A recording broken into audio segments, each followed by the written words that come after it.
So President Trump's efforts to improve the Department of Veterans Affairs under new scrutiny tonight. A stunning new investigative report in ProPublica, which has been confirmed tonight by CNN, reveals that an unelected informal council of President Trump's friends is exerting influence over the VA.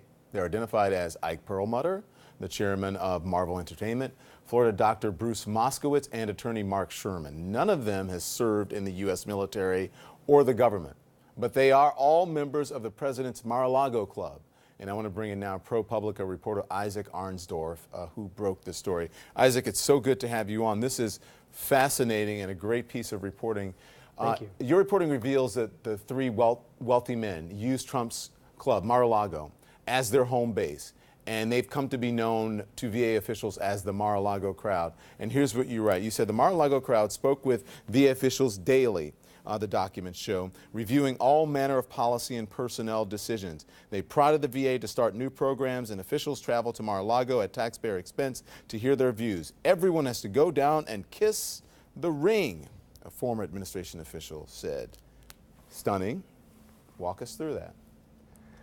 Well, it's a very unusual situation. For the past year and a half, there are these three guys in Mar-a-Lago, as you mentioned, an entertainment executive, a lawyer, and a doctor who have been acting as a shadow leadership for the Department of Veterans Affairs, even though they don't have any relevant experience with veterans health care, and they don't have any official role in government. And they've been doing this without any accountability or oversight or transparency. Very few people outside the VA had any idea that this was going on. So then who gave them the authority to do this? Who gave them permission to get involved?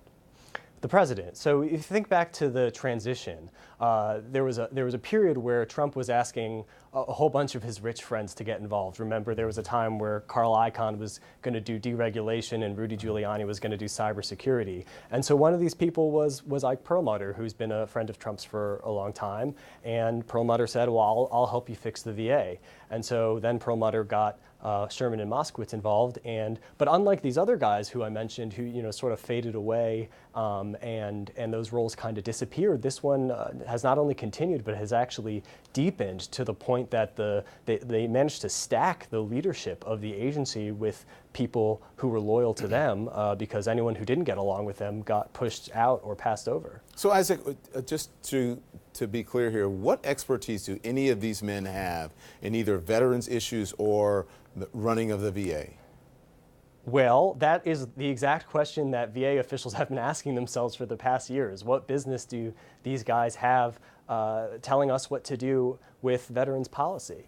And the answer is they have the president's ear, and in this case, that's what matters. Okay, so here's what you write. You said if the bureaucracy resists the trio's wishes, Perlmutter has a powerful ally, the President of the United States. So what's the extent of their relationship? So they talk on the phone pretty regularly, and they'll have dinner when Trump is down in Mar-a-Lago. Whenever something veterans-related comes to Trump's attention, the first person he's going to call is Perlmutter. And if Perlmutter isn't getting his way on something at the VA, he can take it up with Trump directly. And everyone knows that, so no one wants to pick that fight because they know they're going to lose. So it's former administration officials also told you that VA officials who clashed with the Mar-a-Lago crowd, they were pushed out, and that includes the former VA Secretary David Shulkin. By the way, Shulkin left the agency in March because he had some ethics problems, over other ethics problems. They reportedly grew frustrated with Shulkin after disagreeing on various issues. Fill us in on what happened.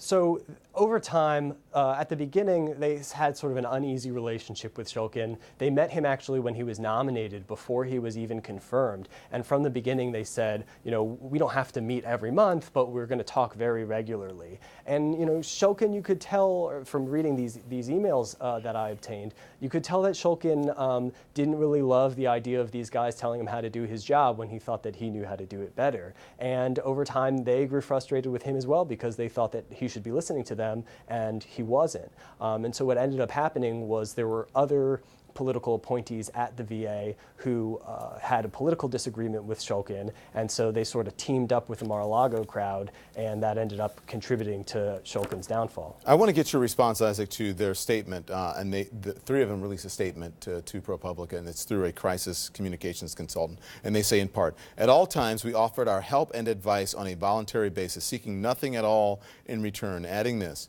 "While we were always willing to share our thoughts, we did not make or implement any type of policy, possess any authority over agency decisions, or direct government officials to take any actions." So they're downplaying their influence. They're saying that they were just trying to help. Right, and they're saying that, well, we were just providing advice and that was always optional, but you can see from the emails that are quoted in the article that's not how it was received by the VA officials when the Mar-a-Lago crowd said they wanted something done a certain way. Everyone understood that it had to be that way or else their jobs were in jeopardy because they were representing themselves as speaking on behalf of the White House or representing the president's agenda.